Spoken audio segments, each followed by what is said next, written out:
के लिए 3 केसेस पढ़े थे ना, 3 रूल्स पढ़े थे। पहला था साइड एंगल साइड, दूसरा हमने पढ़ा था एंगल साइड एंगल, और तीसरा हमने एंगल साइड एंगल से ही अज्यूम किया था एंगल एंगल साइड। ठीक है, अब जो हमारा नेक्स्ट रूल है वो इस चैप्टर का थ्योरम नंबर 2 है। थ्योरम नंबर 1 कौन सा रूल था? एंगल साइड एंगल वाला, है ना, वो फर्स्ट था, और जो एंगल एंगल साइड था वो हमने थ्योरम फर्स्ट से ही अज्यूम किया था, इसलिए इसको हमने थ्योरम नहीं लिखा था। अब ये जो रूल है ये हमारा थ्योरम नंबर 2 है इस चैप्टर का, SSS कॉन्ग्रुएंस रूल, SSS यानी कि साइड साइड और साइड कॉन्ग्रुएंस। देखो ये रूल जो है ना ये बहुत ही इजी है। जैसे हम जब आपका इस ट्रायंगल चैप्टर का जब हम लोग बेसिक कॉन्सेप्ट्स का वीडियो, जो हमारा फर्स्ट वीडियो था इस चैप्टर का, उसमें हमने बेसिक कॉन्सेप्ट्स मतलब बात की थी बेसिक कॉन्सेप्ट्स की, तो उसमें जब हम आपको कॉन्ग्रुएंसी के बारे में समझा रहे थे तो हम ट्रायंगल की साइड्स को लेके समझा रहे थे, है ना। तो वही जो ट्रायंगल को साइड्स लेके समझा रहे थे, तो वही मतलब साइड्स की ही साइड्स इक्वल होने पे ही जो रूल होता है वो होता है SSS कॉन्ग्रुएंस रूल। तो ये रूल क्या हमारा बताता है? This rule says that if 3 sides of one triangle, if all the 3 sides of one triangle are equal to the 3 sides of another triangle, then the 2 triangles are congruent. What it means? It means suppose this is the triangle, this is A, B and C, and this is another triangle, this is D, E and F. Then according to SSS congruence rule, if AB equals to DC, BC equals to EF and AC equals to DF, then these 2 triangles are congruent to each other. What we are saying? We are saying that AB equals to DE, okay, BC equals to EF and AC equals to DF. Then we can say triangle here AB equals to DE, okay, BC equals to EF, BC equals to EF, AC equals to DF, AC equals to DF. So we can say triangle ABC is congruent to triangle DEF by side congruence rule. ठीक है, इतना clear है। देखो बाकी के rules में जैसे हमने पढ़ा था कि जरूरी नहीं है कि अगर इस ट्राइंगल का ये साइड इक्वल हो, ये साइड है तो वो साइड इस ट्राइंगल के इस साइड के ही इक्वल हो, ये साइड इसके भी इक्वल हो सकता है, ये साइड इसके भी इक्वल हो सकता है ना। जरूरी नहीं है कि ये साइड इसी साइड के इक्वल हो। अगर वो साइड दूसरी साइड के इक्वल है तो हम उसको उलट पुलट करके अगर वो सुपर इम्पोज हो जा रहा है तब भी वो दोनों ट्राइंगल्स कॉन्ग्रुएंट होते हैं। ठीक है, तो देखो इतना समझ में आ गया सबको? इतना समझ में आ रहा है? अब ये थ्योरम है, इसको प्रूफ करने का कोई वैसे थ्योरेटिकल प्रूफ नहीं है इसका। इसको आप सिंपली क्या कह सकते हो, आप सिंपली एक पेपर पे 2 ट्रायंगल्स ड्रॉ कर लो, 2 ट्रायंगल ड्रॉ कर लो। ये सपोज मान लो 2 सेंटीमीटर का, ये 3 सेंटीमीटर का और ये 4 सेंटीमीटर का। एक ट्रायंगल ये ड्रॉ कर लो और एक और दूसरा ट्रायंगल ड्रॉ कर लो, ये 2, ये 3 सेंटीमीटर और ये 4 सेंटीमीटर। आप चाहो तो इसको 2, इसको 3, इसको 4 या इसको 4, इसको 3, इसको 2 ऐसे करके भी ड्रॉ कर सकते हो ना। जैसे हम कह रहे हैं कि जरूरी नहीं कि ये साइड इसी की इक्वल हो, ये साइड इसके भी इक्वल हो सकता है और ये साइड इसके भी इक्वल हो सकता है। तो आप तीनों करके देख लेना अलग अलग, मतलब एक साइड कभी इसके इक्वल, ये साइड कभी इसके इक्वल कर लेना, कभी ये साइड इसके इक्वल कर लेना, कभी ये साइड इसके इक्वल कर लेना। तीनों केसेस को करके आप 6 ट्रायंगल्स बना लोगे। पहले केस के 2 ट्रायंगल्स को आप कट करना, उसके बाद उसको इम्पोज करके देखना। फिर सेकंड केस के ट्रायंगल्स को आप कट करना, फिर उसको उलट पुलट करके इम्पोज करना। सिमिलर हम चलेंगे थर्ड केस में। वो ट्रायंगल्स जो होंगे वो सुपर इम्पोज करेंगे ही करेंगे, तब हम कह सकते हैं कि जो हमारे ट्रायंगल्स होंगे वो कॉन्ग्रुएंट होंगे।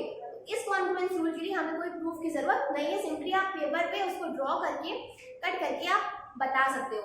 ठीक है, तो देखो जो हमने साइड एंगल साइड रूल पढ़ा था तो उसमें हमारा 2 साइड और एक एंगल से हम कॉन्ग्रुएंस प्रूफ कर रहे थे।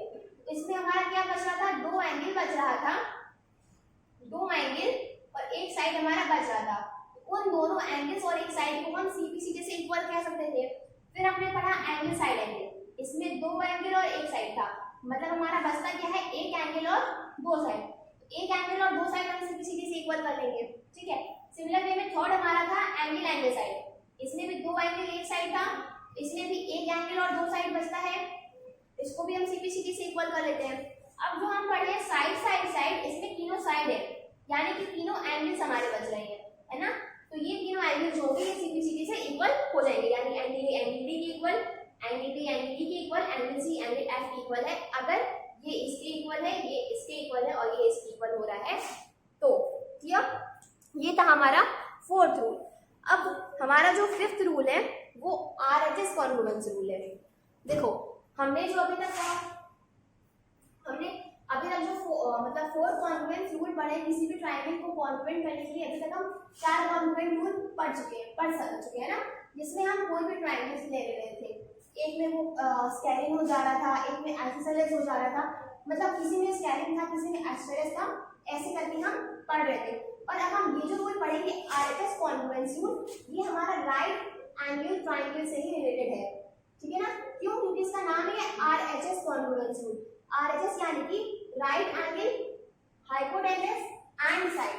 राइट एंगल है यानी कि जाहिर सी बात है जो हमारा ट्रायंगल होगा वो राइट एंगल ट्रायंगल होगा। क्लियर? तो हम देख लेते हैं कि हमारा रूल है ये क्या कहता है। और ये जो रूल है RHS, ये इस चैप्टर का थ्योरम नंबर 3 है। क्या है? Theorem number 3। नाम क्या है? RHS congruence rule.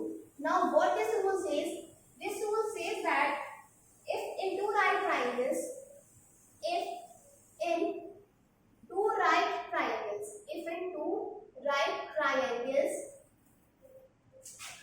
the hypotenuse and one side of one triangle. If in two right triangles, the hypotenuse and one side of one triangle are equal to the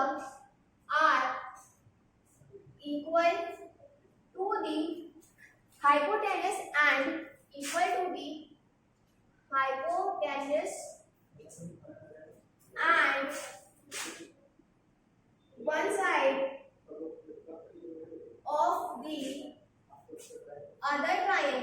of the other triangle, then the two triangles are congruent. Then the two triangles are congruent. ठीक है? ये हमारा statement है। ये statement क्या कह रहा है? इस स्टेटमेंट के हिसाब से if in two right triangles, अगर कोई भी दो राइट ट्राइंगल्स हैं, सपोज एक राइट ट्राइंगल ये है हमारा, एक राइट ट्राइंगल ये है ABC and second right triangle is this one is DE and F. Okay, what the statement is saying? This statement is saying that if in two right triangles, the hypotenuse and one side of one triangle, the hypotenuse and one side of one triangle are equal to the hypotenuse and one side of the other triangle, then the two triangles are congruent. ये simple से कह रहा है कि अगर किसी भी right triangle में अगर उस ट्रायंगल का हाइपोटेनस, एक ट्रायंगल का हाइपोटेनस दूसरे ट्रायंगल के हाइपोटेनस के इक्वल हो और कोई भी एक साइड दूसरी साइड के इक्वल हो रहा है, तो वो दोनों ट्रायंगल्स RHS कॉन्ग्रुएंस रूल से कॉन्ग्रुएंट कहलाएंगे। कैसे? जैसे इसमें जो है राइट एंगल हाइपोटेनस है, तो यहाँ हम क्या देख रहे हैं? Angle B equals to angle E है, राइट एंगल है दोनों, है ना, राइट एंगल है। और जो AC है, AC इक्वल्स टू DF है, और CB है, CB किसके इक्वल है? FE के इक्वल है ना। तो हम क्या कह सकते हैं? ट्रायंगल, इसका नेमिंग कर लेते हैं। एंगल B किसके इक्वल है? एंगल E के। BC किसके इक्वल है? FE के। तो BC किसके इक्वल हो जाएगा? FE के। अब जो AC है वो DF के इक्वल है, AC जो है वो DF के इक्वल है। तो हम क्या कह रहे हैं कि triangle ABC is congruent to triangle DEF by RHS congruence rule। हम ये कह रहे हैं। और जैसे हम बाकी के केसेस में डिस्कस कर रहे थे कि जैसे इसका हाइपोटेनस और एंगल की बात है तो वो तो फिक्स है ना। इसमें साइड की बात है, जैसे बाकी केसेस में अगर एक साइड है तो वो दूसरी ट्रायंगल किसी भी साइड के इक्वल हो सकता है, उसी तरह अगर ये साइड है तो ये साइड इसके भी इक्वल हो सकता है और इसके भी इक्वल हो सकता है। और अगर हम इस साइड की बात करें तो ये साइड इसके भी इक्वल हो सकता है और इसके भी इक्वल हो सकता है। और सीधी सीधी से इसमें बचेगा, अगर ये हाइपोटेनस है और इस साइड की बात करें तो सीधी सीधी से हमारा ये साइड बचेगा, ये साइड इसके इक्वल हो जाएगा, ये एंगल इसके इक्वल हो जाएगा और ये एंगल इसके इक्वल हो जाएगा। अब जैसे हमारा प्रीवियस थ्योरम में हमारा कोई प्रूफ नहीं था, सिमिलरली हमने पेपर पे ड्रॉ करके उसको कट करके सुपर इम्पोज कराया था। सिमिलर वे में इस कॉन्ग्रुएंस रूल में भी इसको आप पेपर पे ड्रॉ करके किसी भी एक करेक्ट मतलब मेजरमेंट का लेके, किसी भी फिक्स मेजरमेंट का लेके आप दो ट्रायंगल्स ड्रॉ कर लो, उसको कट करके फिर सुपर इम्पोज करने का ट्राई करो। अब ये हो जाता है तो वो दोनों ट्रायंगल्स जो है वो आरएलएस कॉन्ग्रुएंस रूल फॉलो करते हैं, ठीक है। इसका भी कोई प्रूफ नहीं है। तो गाइस हमने अब अपनी वीडियो में जो 5 रूल्स के बारे में डिस्कस किया था वो 5 रूल्स हमने पढ़ चुके हैं। पहला क्या था हमारा साइड एंगल साइड, है ना। दूसरा क्या था एंगल साइड एंगल। तीसरा इसी से क्या इंपोज किया एंगल एंगल साइड। चौथा क्या आया साइड साइड साइड और फिफ्थ वन इज RHS। ये 5 रूल्स हो गए, ये 5 कॉन्ग्रुएंसी रूल्स हमने पढ़ लिए। आई होप सबको समझ में भी आ गया होगा। तो हमने अपनी इंट्रोडक्शन वीडियो में ही डिस्कस किया था कि हम इस चैप्टर में पढ़ेंगे about congruency of triangles, properties of triangles and inequalities of triangles. Clear? So we have discussed about congruency of triangles. We have discussed our 5 rules: SAS, ASA, AS, SSS and RHS. RHS. Clear? इसमें RHS में R का मतलब right angle, hypotenuse and side. तो हमारा congruency complete हो गया है। अब हम डिस्कस करेंगे प्रॉपर्टीज ऑफ ट्रायंगल, ठीक है। इस मतलब कॉन्ग्रुएंसी के बारे में हम पढ़ चुके हैं। अब हम कुछ प्रॉपर्टीज ऑफ ट्रायंगल्स देख लेते हैं कि अगर कोई प्रॉपर्टी दी है तो उस प्रॉपर्टी में किस वजह से क्या चीज इक्वल होती है, ठीक है, उसमें देख लेते हैं। और जो हम प्रॉपर्टीज देखेंगे, ये जो प्रॉपर्टीज हैं ये आइसोसेलेस ट्रायंगल से रिलेटेड होगी, ठीक है।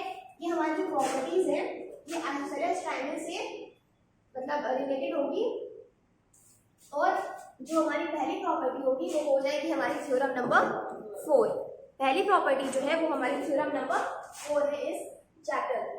ओके, पहली प्रॉपर्टी क्या कहती है angles opposite to equal side. क्या कह रहा है angles equal to opposite sides of an isosceles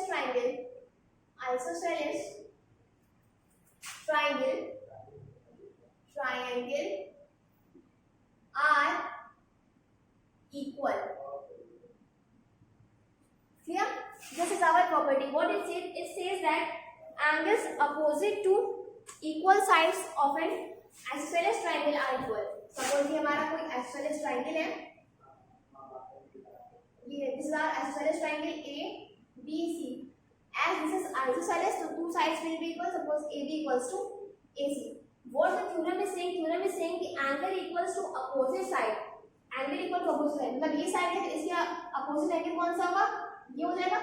इस साइड का opposite angle ये और इस साइड का opposite angle ये।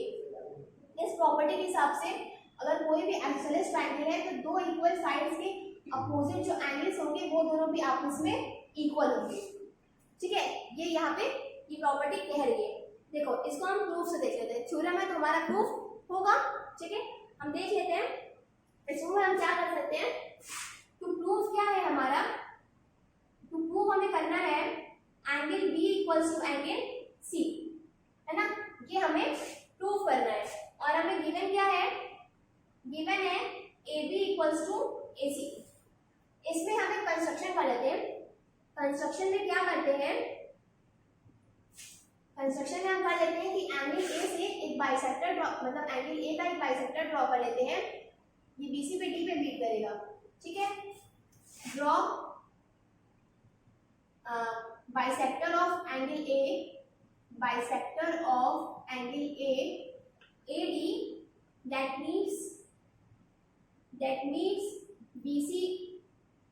meets on BC at B, ठीक है। Draw bisector of angle AD that meets on BC at D, ठीक है। ये हमने इसका बाइसेक्टर ड्रॉ कर दिया, यानी कि ये एंगल जो है वो इसके इक्वल होगा। गिवन क्या है, BD AB equals to AC given है, ठीक है, हमने ये बाइसेक्टर ड्रॉ कर लिया है। अब देखो अगर हम बात करें ट्राइंगल ABD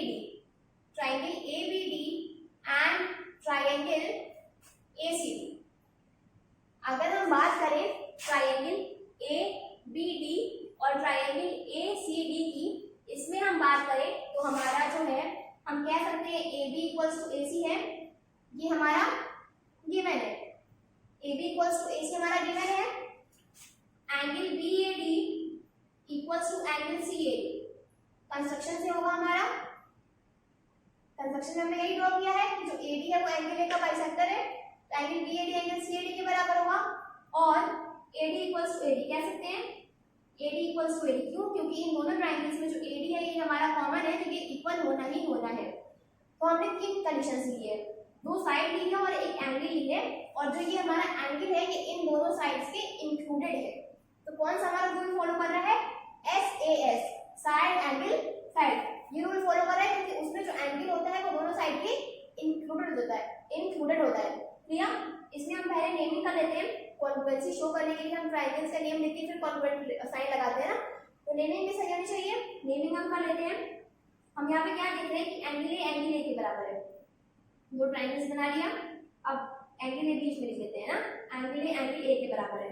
अब देखो यहाँ पर क्या बोल रहा है कि जो हमारा AB है वो AC के इक्वल है, कह रहा है कि जो AB है वो AC के इक्वल है। सपोज हम यहाँ पे B लिख लिए, अब थर्ड में AD इक्वल्स टू AD, ठीक है, ये हमने कॉन्ग्रुएंट का नाम लिख लिया, ट्राइंगल्स का नाम लिख लिया और फिर उसको कॉन्ग्रुएंट शो कर दिया। अब देख लेते हैं जो नेमिंग है वो हमारी सही है कि नहीं।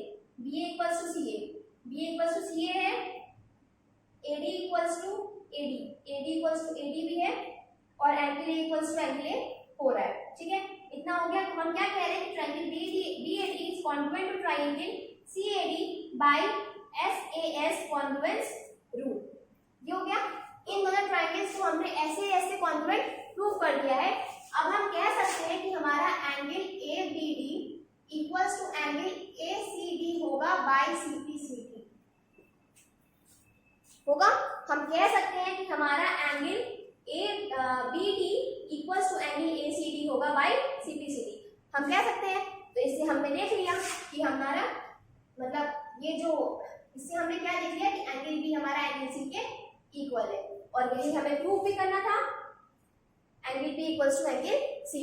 तो हम क्या लिखते हैं, हेंस प्रूव, ठीक है, ये हमारा हो गया, ठीक है। ये हमारी फर्स्ट प्रॉपर्टी थी जो कह रही थी कि अगर किसी भी ट्राइंगल है, मतलब कोई भी एक ट्राइंगल है उसमें आइसोसेलेस ट्राइंगल है, उसके दो साइड्स अगर आइसोसेलेस ट्राइंगल है तो दोनों साइड इक्वल होंगी, उन दोनों साइड के इक्वल जो अपोजिट में जो एंगल्स होंगे वो दोनों एंगल्स भी आपस में इक्वल होंगे। क्लियर, ये हमारी प्रॉपर्टी फर्स्ट थी। प्रॉपर्टी फर्स्ट जो था वो थ्योरम नंबर 4 था इस चैप्टर का। प्रॉपर्टी फर्स्ट में हमने देखा कि मतलब अगर आइसोसेलेस ट्राइंगल है तो दो इक्वल जो साइड होंगे उनके अपोजिट जो एंगल होंगे वो भी हमारे इक्वल होते हैं प्रॉपर्टी के हिसाब से, ठीक है। अब हम देख लेते हैं अपनी property number second. Property number second हमारी क्या कहती है, जो प्रॉपर्टी नंबर सेकंड है वो थ्योरम नंबर 5 है, ठीक है, जो थ्योरम नंबर 5 है और प्रॉपर्टी सेकंड है। प्रॉपर्टी फर्स्ट हमने पहले डिस्कस कर लिया ना, वहां पे हमने लिखा नहीं था प्रॉपर्टी फर्स्ट, वो एक मिस्टेक थी, ठीक है। हम देख लेते हैं ये क्या कह रहा है। ये कह रहा है if two angles of a triangle if two angles of a triangle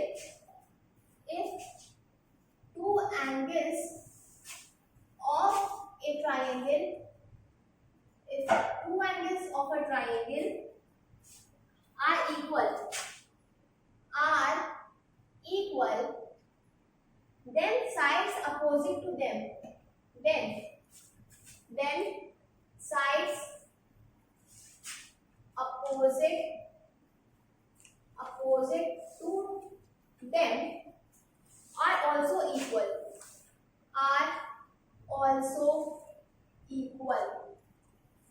ये हमारा प्रॉपर्टी सेकंड है जो कि थ्योरम नंबर 5 है इस चैप्टर का। ये प्रॉपर्टी क्या कह रही है if two angles of a triangle are equal, अगर एक ट्राइंगल के दो एंगल्स इक्वल है, एक ट्राइंगल के दो एंगल इक्वल है, दो ट्राइंगल के नहीं, अगर एक ट्राइंगल के दो एंगल्स इक्वल है then sides opposite to them are equal, मतलब उस एंगल के जो अपोजिट साइड होंगे वो इक्वल होंगे। तो देखो ये जो प्रॉपर्टी सेकंड है ये प्रॉपर्टी फर्स्ट का कन्वर्स है। एक थ्योरम नंबर 5 है तो इसको हम कह सकते हैं कन्वर्स ऑफ थ्योरम 4। क्यों? क्योंकि थ्योरम 4 में हम देख रहे थे कि आइसोसेलेस ट्रायंगल में जो इक्वल साइड है उनके अपोजिट जो एंगल्स होते हैं वो इक्वल होते हैं, इक्वल साइड्स के अपोजिट एंगल्स इक्वल होते हैं। और इस प्रॉपर्टी में क्या कह रहा है कि अगर कोई भी एक ट्रायंगल है, कोई भी एक ट्रायंगल है उसके अगर दो एंगल्स इक्वल है तो दोनों एंगल के जो अपोजिट साइड होंगे वो इक्वल होंगे, यानी इसका अपोजिट साइड ये, इसका अपोजिट साइड ये दोनों इक्वल होगा। ये प्रॉपर्टी ये कह रही है। अब ये थ्योरम है, इसका प्रूफ भी होगा। प्रूफ होगा तो हम प्रूफ कर लेते हैं। प्रूफ हमें टू प्रूफ भी क्या देखना है, टू प्रूफ क्या करना है कि D equals to D F, ये हमें प्रूफ करना है। गिवन क्या दिया है हमें, गिवन दिया है angle E equals to angle F। देखो एक कंस्ट्रक्शन हम इसमें भी करेंगे और ये जो कंस्ट्रक्शन हम इस तरीके से करेंगे कि इसको प्रूफ करने का हमारा दो मेथड आएगा। कंस्ट्रक्शन हम क्या करेंगे, draw a line BC such that it bisects angle D and line EF। मतलब BC एक लाइन इस तरीके से बनाओ, ये जो हमारी लाइन है ये EF को भी बाइसेक्ट करे और एंगल D को भी बाइसेक्ट करे। ये हमने कंस्ट्रक्शन कर लिया है, ठीक है। अब देखो अब अगर हम बात करें तो हम कह सकते हैं, हाँ ये हमें प्रूफ करना है ना, ये हमें प्रूफ करना है कि D इक्वल्स टू DF हो रहा है, ठीक है। अब अगर हम कहें कि इन ट्रायंगल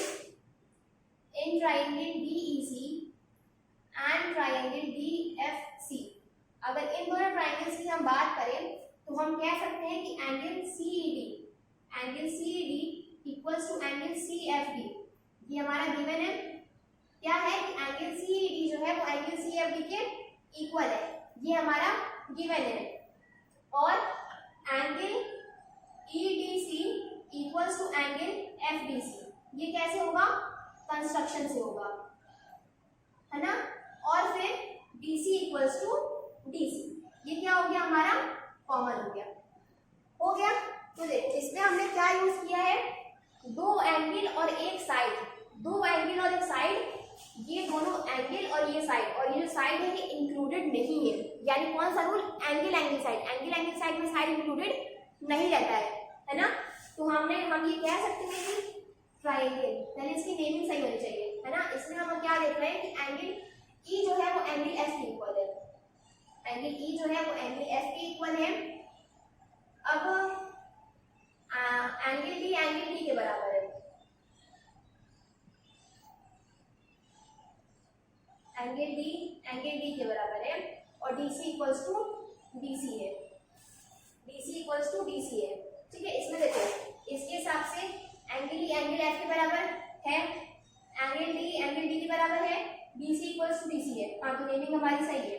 तो हम कह सकते हैं कि triangle EDC is congruent to triangle FDC by angle side congruence rule. हमने कहा हम इसको दो तरीके से प्रूव कर सकते हैं। पहला तरीका हमारा ये है एंगल साइड से प्रूव करने का। तो अब हमने इन दोनों एंगल साइड से इन दोनों ट्रायंगल को कॉन्ग्रुएंट प्रूव कर दिया है। तो हम कह सकते हैं कि हमारा जो DE होगा, D इक्वल्स टू DF होगा बाय CP हमें यही तो प्रूफ करना था कि DE इक्वल्स टू DF, यही हमें प्रूफ करना था और हमने प्रूफ कर दिया, हेंस प्रूफ, ठीक है। अब देखो हमने इसको एक तरीके से ये प्रूफ कर दिया, एक तरीका और है इसको प्रूफ करने का। दूसरा तरीका क्या है, पहले केस में हमने ये एंगल ये साइड, दूसरे के देखो कंस्ट्रक्शन में हमने क्या किया था, DC इस तरीके से बनाया था कि जो DC है ये एंगल D का भी बाइसेक्टर हो और EF का भी बाइसेक्टर हो, यानी कि EC इक्वल्स टू CF हो जाए। इस तरीके से हमें बनाएगा। तो पहले केस में ये एंगल ये साइड ये था, दूसरे केस में हम चाहें तो ये एंगल ये साइड भी ले सकते हैं। प्रूफ हमारा एंगल साइड से ही होगा। केस ये हमारा केस फर्स्ट था। केस सेकंड में हम क्या कर लेते हैं, केस सेकंड में हम कर लेते हैं angle EDC equals to angle FDC। एक एंगल वो हो गया। दूसरा हम ले लेते हैं angle DEC equals to angle DFC। तीसरा हम ले लेते हैं EC equals to FC, EC equals to FC। इसमें भी दो एंगल एक साइड लिया है और जो साइड है वो उन दोनों एंगल्स के बीच में इंक्लूडेड नहीं है। इससे हम क्या कह सकते हैं, ये जो दोनों ट्राइंगल्स हैं कि एंगल साइड से कॉन्फ्लुएंस होंगे। अब इसको कॉन्फ्लुएंस ही लिख लेते हैं। दोनों की नेमिंग देखो सही होनी चाहिए। नेमिंग के लिए एंगल D के इक्वल है, एंगल D के इक्वल लिख लिया। अब एंगल E एंगल F के इक्वल है, एंगल E जो है एंगल F के इक्वल है और EC इक्वल्स टू FC हो रहा है। EC इक्वल्स टू FC क्या है, एंगल D के इक्वल है, एंगल E एंगल F के इक्वल है और EC इक्वल्स टू FC है। ठीक है, तो हम कह सकते हैं कि triangle DEC is congruent triangle DFE bye angle side congruence rule. तो फिर से हमारा उधर ट्रायंगल हो गया और हम उससे भी कह सकते हैं कि हमारा D इक्वल्स टू FC होगा, D इक्वल्स टू DF होगा बाय CPC। क्लियर? ये हमने दोनों तरीके से अपना प्रूफ कर लिया। दोनों तरीके से हमने एंगल साइड से ही प्रूफ किया। इसमें भी एंगल साइड से, इसमें भी एंगल साइड से। ठीक है, सो गाइस हमने अभी तक अपनी ट्राइंगल्स की कॉन्ग्रुएंसी के बारे में पढ़ लिया और कॉन्ग्रुएंस की प्रॉपर्टीज के बारे में पढ़ लिया है। ठीक है, नेक्स्ट वीडियो में हम डिस्कस करेंगे इन्हीं से रिलेटेड कुछ क्वेश्चंस के बारे में। ठीक है, तो गाइस अभी के लिए इतना ही। Till then thank you.